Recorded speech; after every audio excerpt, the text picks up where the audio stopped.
We're asking support from our Shaykh, inshallah, to send us something that is going to give benefit to us, dunya and akhirat. We are in need of that. Any knowledge that brings you arrogance, any knowledge that teaches you to say, I know, is coming from shaitan. Knowledge is supposed to make you to say, I don't know.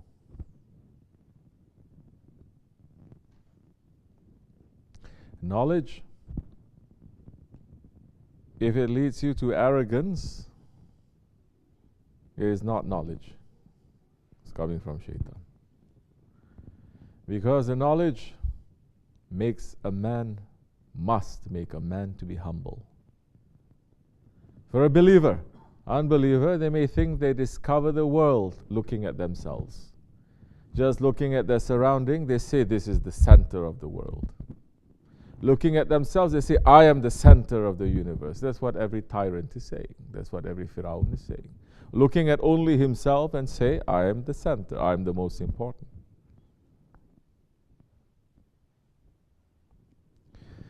Because knowledge has an owner too, it has a creator. This is something that people outside of Islam, they're not understanding also. Because when you look at Judaism and Christianity, there's so many things that is missing also in their books, in their practices, and the knowledge of this dunya, not being able to make that connection because it's not a completed knowledge, it's not a completed religion. Now, they put in things here and there, and they say it's always changing, and knowledge is just from outside. No. Knowledge, there is a creator of the knowledge. In fact, one of the names of Allah is what? Alim. Al-Alim, the one who has knowledge, the one who creates the knowledge. So knowledge is not another ilah, not another deity, not another thing that you are going to worship. That's why you say this division in Western civilization with Christianity. They call that enlightenment. When they no longer look to their religion to answer questions, now they look at the world to answer questions. It only goes a certain distance, but it is not complete too. So the knowledge that you think that you discover by yourself, which man today is not going to think, I discover the knowledge? Huh? Everyone is saying, I discover, I discover, I discover. This is the one who discovered this, is the one who discovered that. All that knowledge is everything that you are going to discover, Allah subhanahu wa ta'ala has already created it. He is the one who has put it there. So even when you find something, for a believer, you find something that you never found before. You don't credit that discovery to me, to yourself. You credit that discovery to Allah. That is why we say Subhanallah. Subhanallah. Glory be to Allah. And so when they're teaching you knowledge, so many different kinds of knowledges, and since that split with religion, spirituality, and the worldly knowledge, when you see that split and that fighting with each other, and because there's no connection anymore right now, so there is this thing they call psychosis. They get sick because they are fighting with each other. You cannot connect, there is no balance there. There is no balance. When there is no balance, what do? You swing from one extreme, then you swing to the other extreme. Then you swing from one extreme, you swing to the other extreme. There is no balance. And so, when you are hearing knowledges that is in contradiction to Islam, contradiction to spirituality, that is the level that they know. You understand? They haven't discovered Allah yet. They don't even believe that there's nature as a creator. They think everything comes up by itself, which is completely ridiculous. So that kind of knowledge, if you are in that dunya and you have to chase after that kind of knowledge, chase it, it's okay. Know it, you must know. Don't put it in your heart. Put it from here to here, use it. Don't make it to be something that you are going to believe. Just yesterday they're finding out. Just yesterday the Western world is finding out that certain things that Islam has already discovered 1400 years ago. And when you look, especially with Christianity, you see when it comes out, they are the most anti-knowledge for a long time. They are the most anti-knowledge. Not only anti-knowledge of other religions, they say everything is coming from satanic sources, they're saying. But they're anti-knowledge even from things that are of this world. They say that must be satanic. So you see women collecting herbs and plants and getting knowledge from the world. They say, oh, this is Satan. But the Holy Prophet ﷺ, he champions knowledge. But he says, every knowledge, there has to be a certain station to that knowledge. When you finish that station of that knowledge, you move to another station. Not every knowledge is just the same. But every knowledge must begin with Bismillahir Rahmanir Rahim. Every knowledge must begin with that. Even at the time when the Muslims were discovering so much knowledges that they never discovered before, coming from the Chinese, from the Indians, from the Greeks, from the Romans, from the Europeans, they're coming in. Muslims have always been, people from the East have always been very curious about what is happening. And taking it and seeing what fits and what doesn't fit, how to make our lives better with that knowledge. Even with that, when they were holding on to Islam properly, it brings them to higher station in this world and spiritually. When they get too excited with that knowledge and they starting to overthink and saying, I know, I know, I know, I know, then thinking and starting to take on the disease of philosophy. Just talking. No tasting. Just talking. And that's the time you see the faith going lower and lower. And when the faith, which is the life of the man, goes lower and lower, the energy goes lower, the spirit goes lower, you become weak. Enemies can just come up and destroy you, inside and outside, very easily. And so, like what Holy Prophet ﷺ saying, what Imam al-Ghazali is saying, or we mentioned in the khutbah, people of taste. You have to taste. Why is this? Where is this coming from? Holy Prophet ﷺ. So any knowledge that you cannot trace back to the Holy Prophet ﷺ, it is Malayani. It is. Because the Holy Prophet ﷺ, is he just a prophet? No. He is a master of the first and the last. He is the owner of all knowledges, hidden and open, dunya and akhirat. And he's speaking about certain knowledges that only now people are starting to understand. I remember particularly Shaykh Efendi saying one hadith, Prophet ﷺ is saying, when you get this certain kind of sickness, he says, run away from it, he says. As if a lion were chasing you. It's only today they found out that sickness, that virus, under the microscope, that virus, that bacteria, it looks exactly like a lion. Of course, the body has to catch up with the spirit. It's not the spirit having to catch up with the body. So, and the Prophet ﷺ is saying also,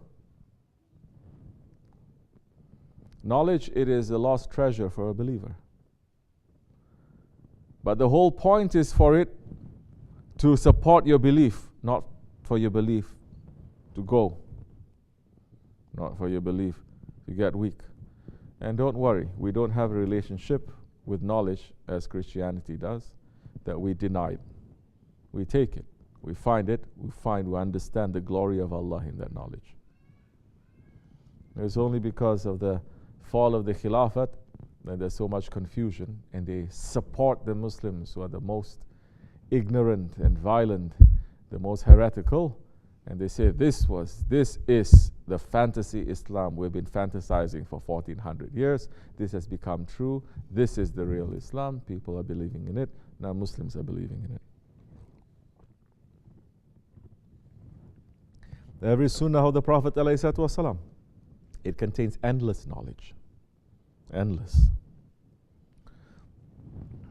So, it is knowledge, it is ma'rifat. Now, to know what is knowledge to you. We enter into tariqat to see what is the most important for us. Maybe before we enter, we see so many things interesting and curious.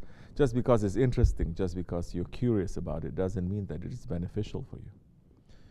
You feel you should read every book, you should see everything, you should know.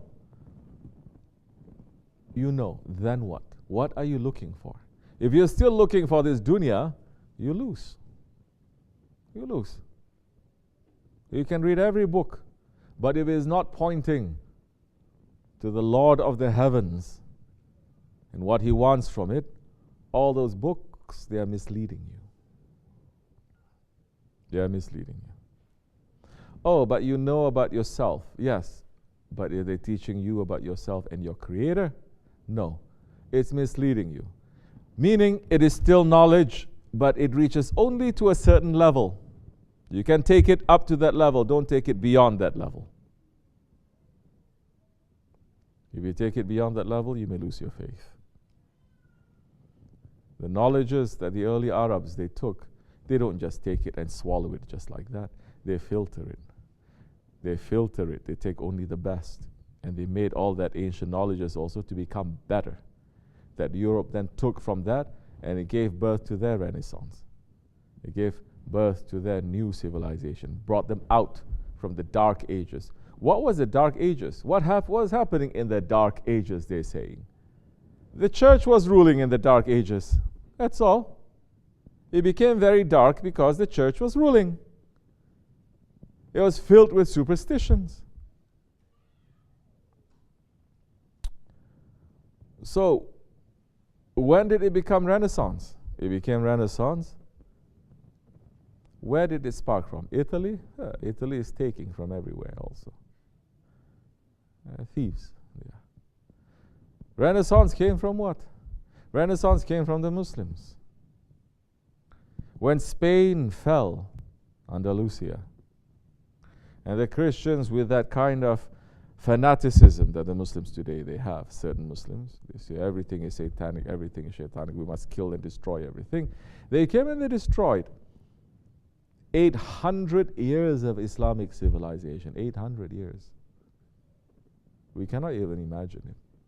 Cannot imagine. It's not 800 years and 750 years, 799 years they were low class and then suddenly they became the most. No. For all of its time, they were a superpower. Superpower not just according to knowledge, but they were extremely wealthy. They were controlling the trade lines. Everything coming from east to west has to stop by the Muslims, and the Muslims were controlling it. You understand? This is another secret that people today, they don't understand. You can choke and you can control supply and demand. You have the power.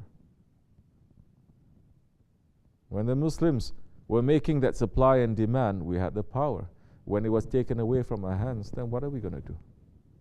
No matter how much philosophy and knowledge you have, you know, this moves around. This turns the world around. You don't control it. You lost. They were extremely wealthy. They were extremely intellectual. They were extremely artistic. The reconquistadors, they came. They destroyed 99% of Islamic civilization of 800 years. The 1% that they saved made Spain the most advanced nation on the face of the earth. 1% that they took from Islam. That's why the early reconquistadors, the ones who reconquered Spain, they have a hate-love relationship also with Islam. Because their faith is saying to them, you must destroy everything, their faith. But their intelligence is saying, this is high-level knowledge here. That's why even in the tomb of King Ferdinand and Queen Isabella, the first monarchs of the reconquistadors, you'll find shahadat everywhere. You go inside and you see this is not a Christian tomb. Going back and forth.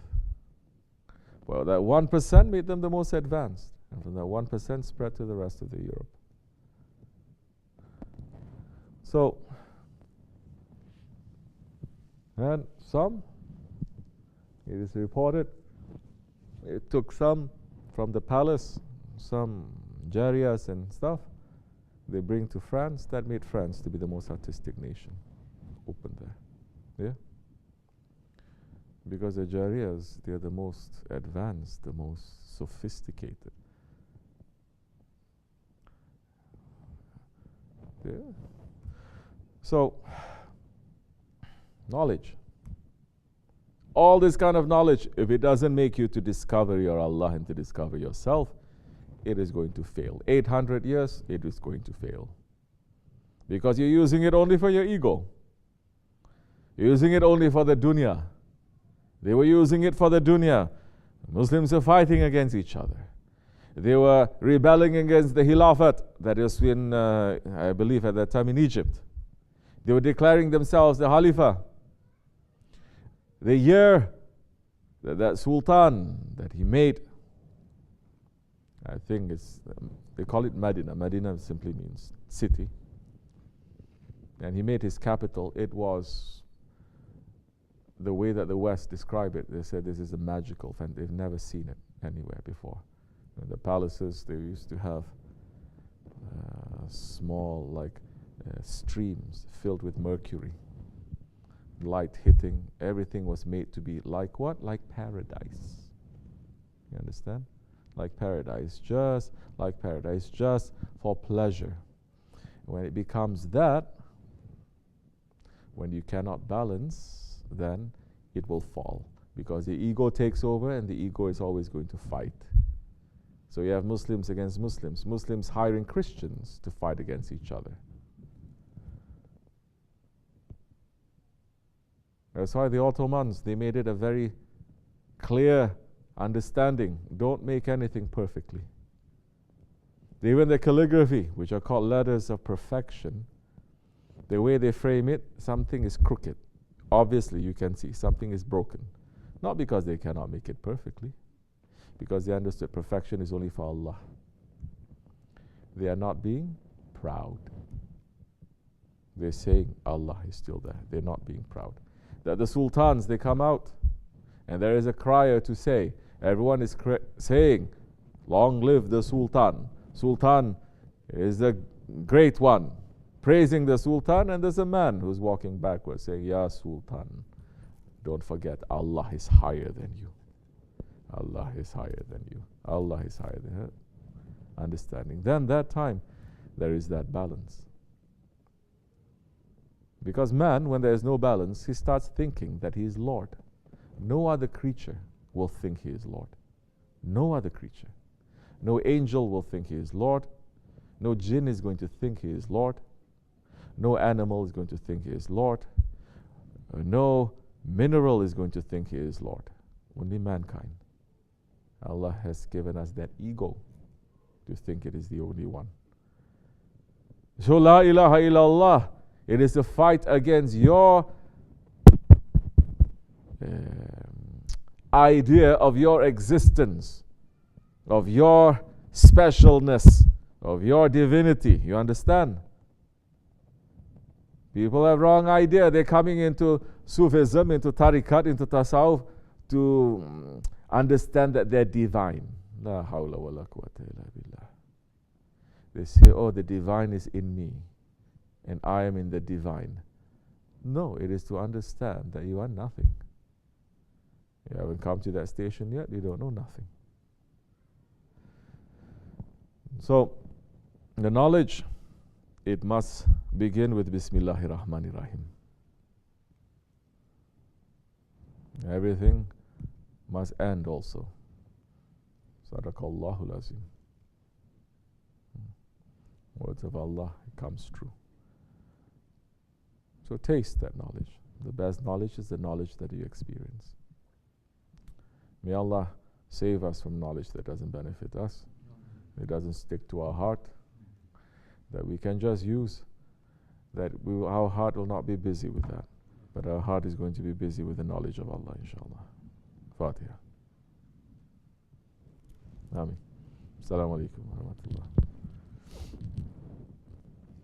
rahmatullah. Anything else anyone wants to say?